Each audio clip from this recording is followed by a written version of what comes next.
રાજ્યમાં આગામી 7 દિવસ વરસાદી માહોલ રહેશે। 3 તારીખ બાદ રાજ્યમાં ભારે વરસાદની સંભાવનાઓ છે। રાજ્યમાં 3 તારીખ બાદ ભારે વરસાદ પડશે। 4 અને 5 સપ્ટેમ્બરે વરસાદનું જોર વધુ રહેવાની આગાહી છે। આજે સાબરકાંઠા, અરવલ્લી, મહીસાગર અને પંચમહાલમાં વરસાદ પડશે। દાહોદ, છોટાઉદેપુર, નવસારી, વલસાડમાં પણ વરસાદ પડશે। આવતીકાલે નવસારી, વલસાડ, દાદરાનગર હવેલીમાં પણ વરસાદ પડશે। તો આજે દક્ષિણ ગુજરાતના માછીમારોને દરિયો ન ખેડવા માટેની સૂચનાઓ આપી દેવામાં આવી છે। हेवी रेनफॉल का वार्निंग अगले 7 दिन के लिए दिया गया है गुजरात रीजन के लिए। 1 और 2 सितंबर हेवी रेनफॉल आइसोलेटेड प्लेसेस में येलो वार्निंग के साथ दिया गया है।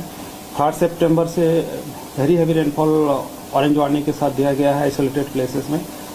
डे 4 और 5 5 सितंबर और 6 सितंबर में after rainfall activity 4th and 5th में 4 सितंबर और 5 सितंबर में रेनफॉल एक्टिविटी बढ़ेगी गुजरात रीजन में। इसमें एक्सट्रीमली हेवी रेनफॉल दिया गया है ऑरेंज वार्निंग के साथ। मेनली साउदर्न जो दक्षिण गुजरात की जो जिला है इसके संभावना रहेगी।